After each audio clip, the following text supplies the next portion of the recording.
السلام علیکم۔ Essence Islamic history میں خوش آمدید۔ بسم اللہ الرحمن الرحیم۔ حضرت بایزید بسطامی رحمۃ اللہ علیہ ایک بے مثل اور عظیم بزرگ تھے۔ وہ اپنے زمانے کے اولیاء کرام کے سردار تھے اور زہد و تقویٰ میں اپنی مثال آپ تھے۔ لوگوں نے آپ کے زہد و تقویٰ اور کرامات سے متاثر ہو کر ایک روز دریافت کیا کہ آپ کو اس مرتبے پر سرفراز ہونے کی راہ دکھانے والا یعنی پیر و مرشد کون ہے؟ جواب میں آپ رحمۃ اللہ علیہ نے ارشاد فرمایا کہ ایک بوڑھی عورت۔ لوگوں نے پوچھا کہ وہ کیسے؟ تو فرمایا کہ وہ اس طرح کہ ایک مرتبہ میں نے غلبہ شوق میں جنگل کی راہ لی، وہاں ایک بوڑھی عورت کو بوجھ اٹھائے ہوئے دیکھا۔ وہ مجھ سے کہنے لگی کہ یہ بوجھ بہت بھاری ہے، ذرا اسے میرے مکان تک پہنچا دو۔ اسی دوران مجھے جنگل میں ایک شیر نظر آ گیا اور میں نے اس کی کمر پر ہاتھ رکھ کر بڑھیا سے کہا، جاؤ، یہ تمہارے گھر تمہیں بما بوجھ پہنچا دے گا، لیکن یہ بتاتی جاؤ کہ شہر میں جب شیر پر سوار ہو کر جاؤ گی تو لوگوں سے کیا کہو گی؟ بڑھیا نے کہا، میں یہ کہوں گی کہ آج جنگل میں میری ملاقات ایک خود نما یعنی اپنی نمائش کرنے والے ظالم سے ہو گئی تھی، یہ سارا کام اسی کا ہے۔ آپ نے پوچھا کہ تو نے بجائے شکریہ ادا کرنے کے مجھے خود نما اور ظالم کا خطاب کیوں دیا؟ بڑھیا نے کہا کہ شریعت محمدیہ صلی اللہ علیہ وسلم نے شیر کو مکلف نہیں بنایا، یعنی وہ مخلوق جس سے روز قیامت کوئی حساب کتاب نہ ہوگا اور نہ ہی ہماری خدمت انہیں سونپی گئی ہے، اور تم ایک غیر مکلف کی پشت پر اپنا بوجھ لاد رہے ہو، اور یہ ظلم نہیں تو اور کیا ہے؟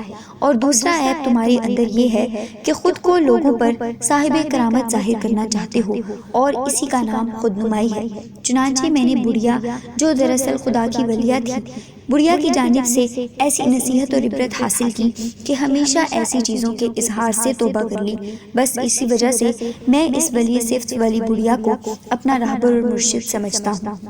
حضرت بایزید بسطامی رحمۃ اللہ علیہ کے پاس ایک اونٹ تھا جس پر وہ اپنا اور مریدوں کا سامان لاد کر چلا کرتے تھے۔ ایک دن سامان لاد کر کہیں تشریف لے جا رہے تھے کہ ایک شخص نے کہا کہ بیچارے اونٹ پر کس قدر بوجھ لاد دیا گیا ہے۔ آپ رحمۃ اللہ علیہ نے ارشاد فرمایا کہ غور سے دیکھو، اونٹ پر کوئی بوجھ ہے؟ اس نے دیکھا تو بوجھ ایک ہاتھ اونچا تھا۔ فرمایا، سبحان اللہ، عجیب معاملہ ہے، اگر میں اپنا حال لوگوں سے پوشیدہ رکھوں تو ملامت کرتے ہیں، اور اگر ظاہر کروں تو اس کی تم لوگوں کو طاقت نہیں ہے۔ پھر اس شخص سے فرمایا کہ تم میں سے بعض لوگوں کو میری زیارت سے لعنت ہوتی ہے اور بعض لوگوں پر رحمت ہوتی ہے۔ لعنت اس وجہ سے کہ جب وہ شخص میرے پاس آتا ہے اور مجھ پر اس وقت خاص حالت غالب ہوتی ہے، وہ مجھے اپنے آپ میں نہیں پاتے اور میری غیبت کرتے ہیں۔ دوسرے لوگ حق کو مجھ پر غالب پا کر معذور رکھتے ہیں، ان پر رحمت ہوتی ہے۔ آپ رحمۃ اللہ علیہ کا یہ واقعہ مشہور ہے کہ انتقال کے بعد کسی نے آپ رحمۃ اللہ علیہ کو خواب میں دیکھا تو آپ سے پوچھا کہ حضرت، اللہ تعالیٰ نے آپ کے ساتھ کیسا معاملہ فرمایا؟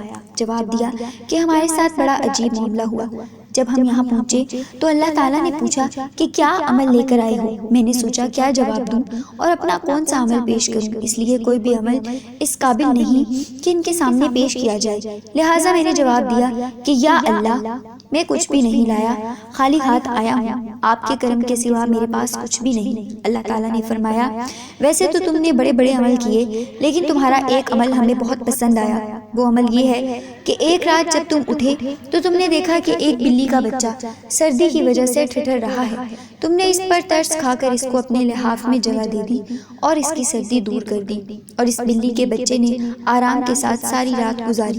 ہمیں تمہارا یہ عمل اس قدر پسند آیا کہ اس کی بدولت ہم نے تمہاری مغفرت کر دی۔ ناظرین، یہ تھے حضرت بایزید بسطامی رحمۃ اللہ علیہ۔ اگر آپ کو ہماری یہ ویڈیو پسند آئی ہو تو ہماری ویڈیو کو لائک کریں اور ہمارے چینل کو سبسکرائب کر دیں۔